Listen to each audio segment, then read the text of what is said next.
Avant de plonger dans cette histoire incroyable, pensez à vous abonner à la chaîne et à activer la cloche. Ici, chaque récit a quelque chose à dire, et vous ne voudrez pas en manquer un seul.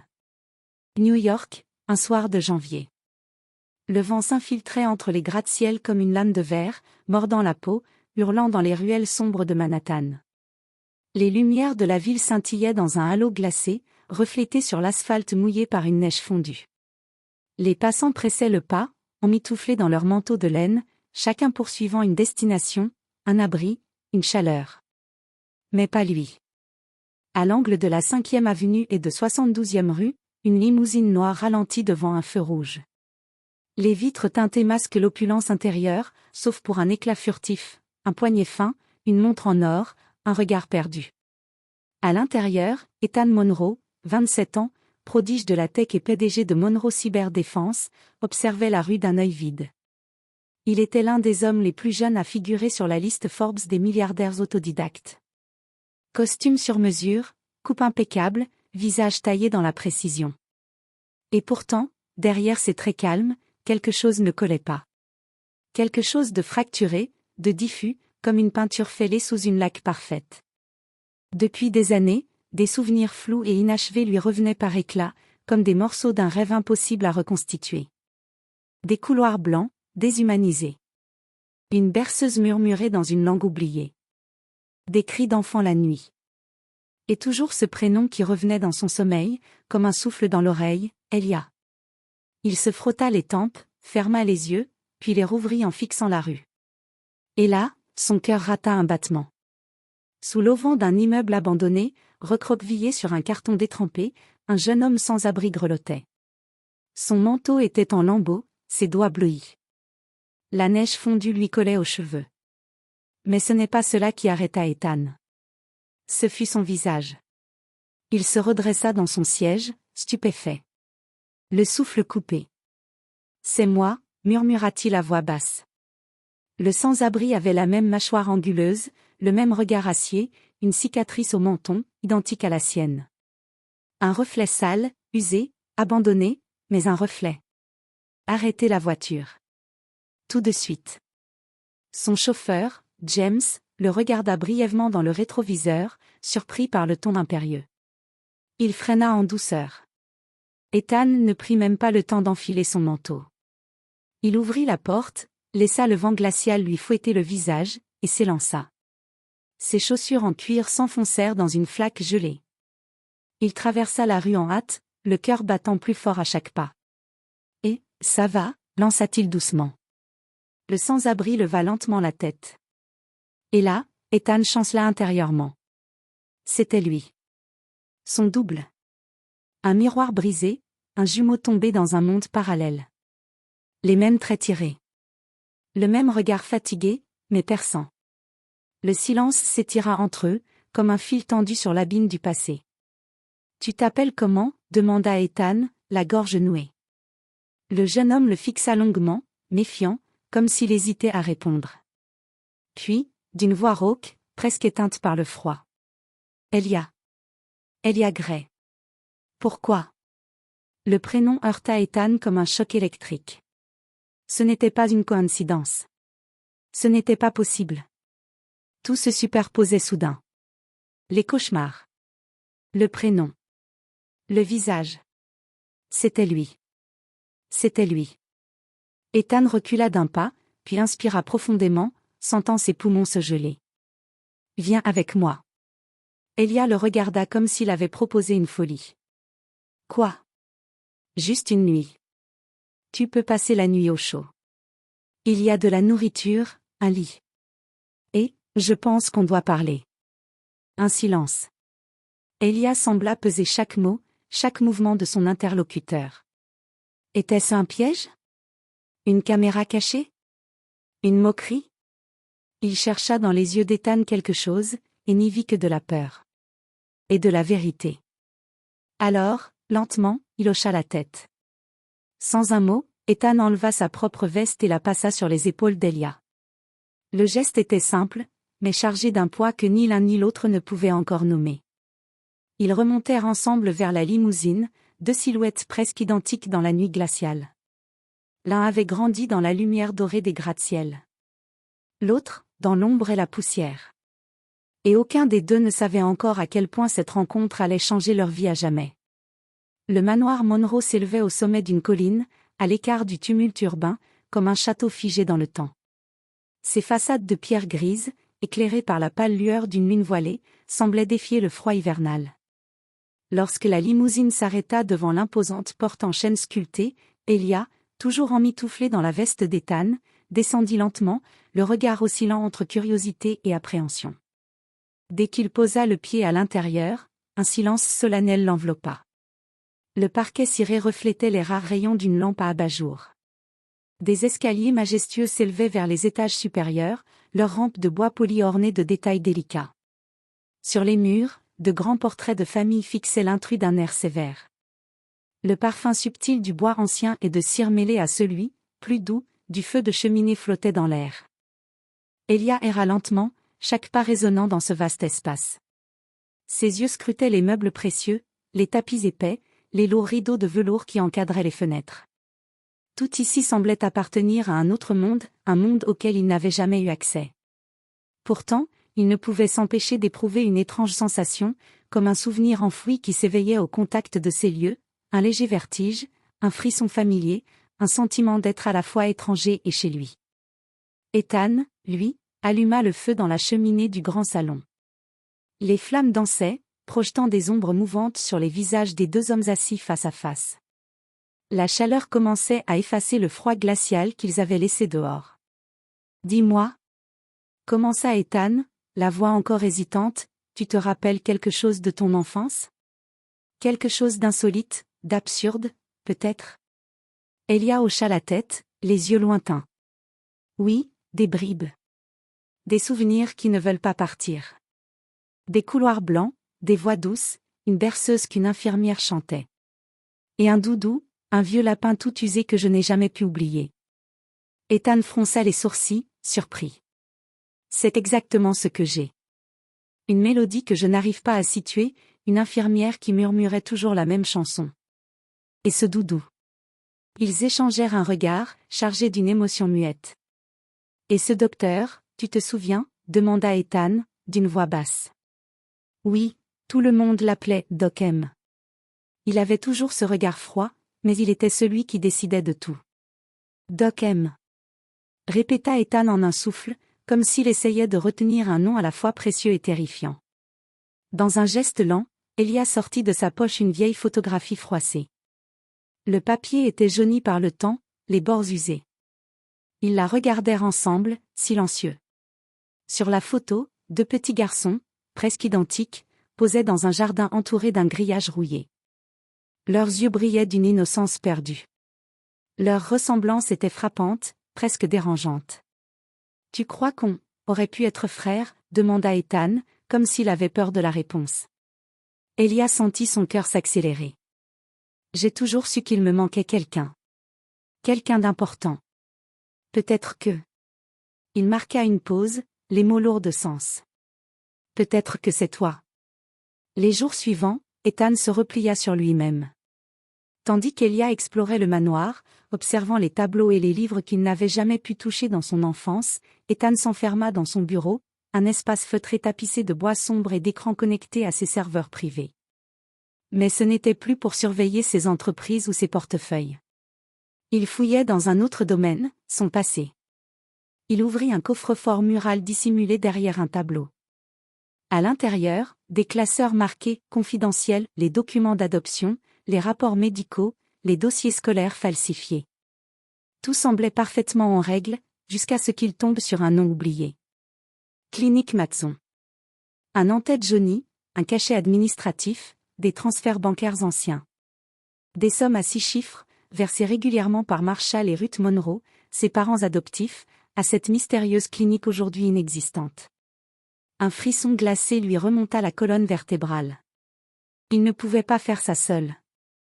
Il prit contact avec Hank Porter, un ancien détective privé, aujourd'hui à la retraite, réputé pour avoir autrefois mis au jour plusieurs affaires d'adoption illégale dans les années 90. Hank, un homme au regard d'acier et à la voix rocailleuse, accepta de replonger dans l'ombre. Si ce que tu crois est vrai, Ethan, alors c'est plus gros que tout ce que j'ai jamais vu. Pendant des semaines, ils recoupèrent les informations. Vieilles bases de données, archives du département des services sociaux, journaux médicaux, témoignages d'anciens employés sous pseudonyme. Jusqu'à ce que, lentement, une vérité monstrueuse se dessine. Une fondation médicale privée, dissimulée derrière un réseau de cliniques pédiatriques, avait été le centre d'un programme secret dans les années 90, le projet Genesis. Officiellement, il s'agissait de recherches sur l'intelligence infantile et le développement précoce. Mais la réalité était tout autre. Les orphelinats partenaires, comme celui où avaient grandi Ethan et Elia, servaient de vivier. Des enfants étaient évalués selon des critères stricts, QI, comportement, apparence physique, docilité. Les plus prometteurs étaient vendus à des familles riches sous couvert d'adoption humanitaire. Les autres, jugés inexploitables, restaient à pourrir dans le système. Un tri froid. Déshumanisé. Légalement masqué. Et au centre de tout cela, le docteur Marvin Matzon, alias Doc M. Ethan était un choisi. Un produit supérieur. Elia, considéré comme plus rebelle, moins malléable, avait été écarté, laissé derrière. Les deux frères avaient été séparés à l'âge de 6 ans. Leurs souvenirs avaient été altérés par des séances de conditionnement discret. Et comme pour effacer toute trace, l'orphelinat en question avait mystérieusement brûlé 2 ans plus tard. Un incendie officiellement accidentel, mais dont les rapports, retrouvés par Hank, étaient truffés d'incohérences. La colère d'Ethan monta comme une marée noire. Il repassait sans cesse les images mentales de sa vie confortable, les éloges qu'il recevait, les articles de presse qui le qualifiaient de « génie autodidacte ». Tout ça n'était que le fruit d'un système tordu, d'un crime maquillé en destinée. Et pendant ce temps, Elia dormait dans la rue, portait les cicatrices invisibles d'un passé volé. Une nuit, incapable de dormir, Ethan descendit dans le salon. Elia était là, assis près de la cheminée, dans une robe de chambre trop grande. Il tenait dans ses mains une vieille photo retrouvée dans le grenier, les jumeaux, avant la séparation. Ethan s'assit en face de lui, le regard lourd. « Toute ma vie n'est qu'un mensonge. » murmura-t-il, la voix brisée. « On m'a construit sur le dos de ton malheur. » Un long silence s'installa. Elia le regarda, ses yeux sans colère, mais remplis d'une douleur paisible. « Ce n'est pas ta faute, Ethan. Ce système, il nous a pris tous les deux. Toi, il t'a enfermé dans un monde qui n'était pas le tien. Moi, il m'a laissé dans l'oubli. Mais maintenant, on a une chance. Une chance de faire éclater la vérité. » Il posa la main sur l'épaule de son frère, comme pour sceller un pacte silencieux. Un pacte non plus de silence, mais de justice. La vérité, aussi longtemps enterrée soit-elle, finit toujours par remonter. Et quand elle le fait, elle explose. Armée des preuves rassemblées avec minutie, documents bancaires, témoignages d'anciens employés, rapports médicaux codés, et un enregistrement audio retrouvé dans un ancien entrepôt, Ethan et Elia se tournèrent vers une voix puissante, Rebecca Lewis, l'une des journalistes d'investigation les plus redoutées du pays. Rebecca, la quarantaine, cheveux auburn tirés en arrière, regard acéré, avait fait tomber des politiciens, révélé des scandales pharmaceutiques, et dénoncé la corruption dans les services sociaux. Elle connaissait les rouages du système, ses mensonges, ses codes, ses silences. Lorsqu'Ethan lui remit le dossier complet, elle resta un long moment sans parler. Elle relut, recoupa, vérifia, puis releva les yeux. « Ce que vous avez ici, c'est une bombe. Mais une bombe vraie. Et je vais la faire exploser. » 2 semaines plus tard, le scandale éclata. Le 20h de CNN ouvrit avec ces mots. Projet Genesis, comment des enfants orphelins ont été vendus à des familles milliardaires sous couverture médicale. Les révélations s'enchaînèrent dans une série documentaire diffusée par une plateforme mondiale. Les noms de familles influentes qui avaient acheté leurs enfants. Les médecins encore en poste dans des cliniques privées. Les politiciens qui avaient couvert ou financé le programme sous prétexte de recherche éthique. Et surtout, les visages des victimes, enfants séparés, vies brisées, jumeaux disparus. Ethan et Elia acceptèrent de témoigner à visage découvert. Leur histoire devint le symbole vivant du mensonge institutionnel, mais aussi de la rédemption. Le public fut choqué. Les réseaux sociaux explosèrent. Des manifestations éclatèrent devant les sièges de la Fondation médicale. Des dizaines d'anciens pensionnaires d'orphelinats commencèrent à témoigner. Une commission d'enquête spéciale fut formée au Sénat. Des mandats d'arrêt furent lancés contre les derniers survivants du projet Genesis. Certains médecins furent extraits de leur luxueux cabinet et menottés devant les caméras. Des PDG de cliniques, des donateurs de fondations privées, des juges liés aux adoptions truquées furent convoqués. Le système se fissurait. Mais pour Ethan, cela ne suffisait pas. Il fallait reconstruire, réparer et offrir une voix à ceux qu'on avait réduits au silence. Avec une partie de sa fortune personnelle, qu'il considérait désormais comme entachée, Ethan créa une fondation. Reflet pour que plus jamais on ne sépare l'innocence. Basé dans le manoir Monroe entièrement transformé, Reflet devint un centre de ressources, de soutien et de justice pour les anciens enfants oubliés du système. On y retrouvait des psychologues spécialisés dans les traumatismes précoces. Un service juridique pour retrouver les dossiers d'adoption falsifiés. Des cellules ADN pour réunir les frères et sœurs perdus. Et surtout, un espace d'accueil digne, chaleureux, pour ceux qui n'avaient jamais eu de foyer. Ethan en assura la direction administrative, mais refusa toute mise en avant publique. Elia, lui, devint le visage de la fondation. Habillé simplement, souvent sans cravate, Elia se tint devant les caméras, les écoles, les institutions, les plateaux télévisés. Il parlait avec la sincérité brute de ceux qui ont tout perdu et retrouvé l'essentiel. On m'a laissé dans la rue. Mon frère a grandi dans le luxe. Mais ce système a volé quelque chose à nous deux. Aujourd'hui, on ne cherche pas la vengeance. On cherche la justice. Et la guérison.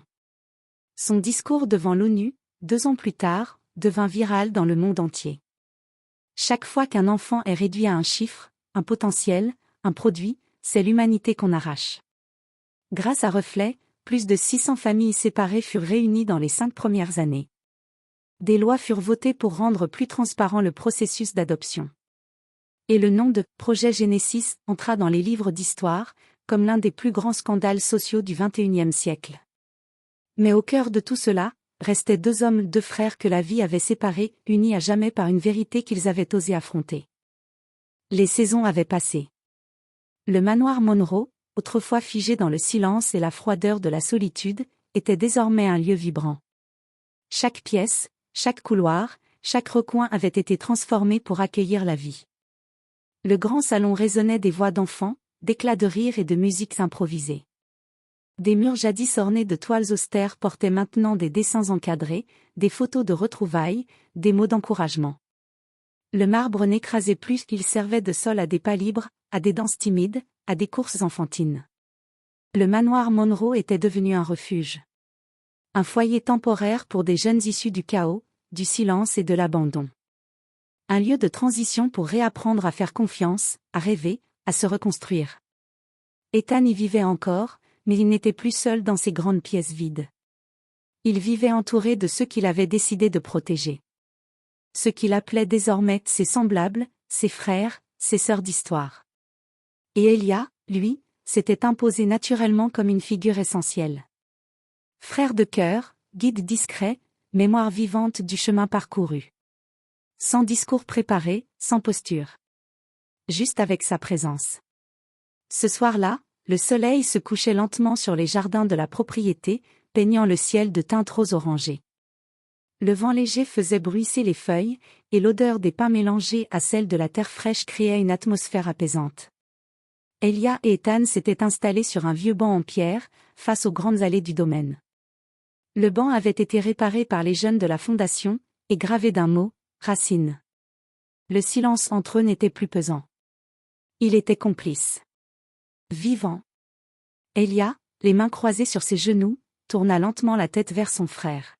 « Tu regrettes de m'avoir pris ce soir-là » demanda-t-il, la voix douce, presque fragile. Ethan le regarda longuement, un sourire silencieux au coin des lèvres. Il chercha ses mots, les pesa, puis répondit, sans détour. « Non. Je regrette juste de ne pas t'avoir trouvé plus tôt. » Un battement. Puis un souffle. Elia hocha lentement la tête. Moi, je ne savais pas qu'il me manquait quelqu'un, jusqu'à ce que je te rencontre. Ils restèrent là, immobiles, les regards perdus vers l'horizon. Le vent faisait danser les branches des grands arbres au loin. Un groupe d'enfants riait près de la fontaine.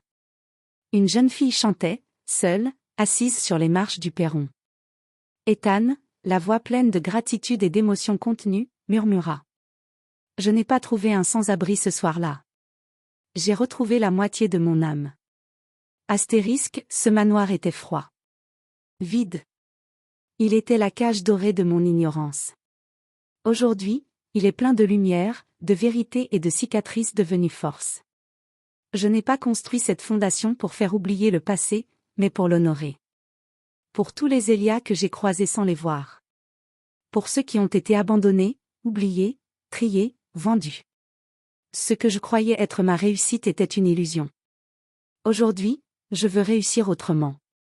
Parce que ce soir-là, dans une ruelle, je n'ai pas trouvé un sans-abri. J'ai retrouvé la moitié de mon âme. Ethan Monroe. J'ai dormi dans la rue pendant des années. J'ai appris à me méfier, à me cacher, à survivre. Mais c'est dans ce manoir que j'ai trouvé un lit, et surtout une place. Ce manoir, ce n'est plus une maison de riches. C'est une maison de réparation. Mon frère n'a pas effacé mon passé. Il l'a reconnu. Et dans ce regard-là, j'ai trouvé un foyer.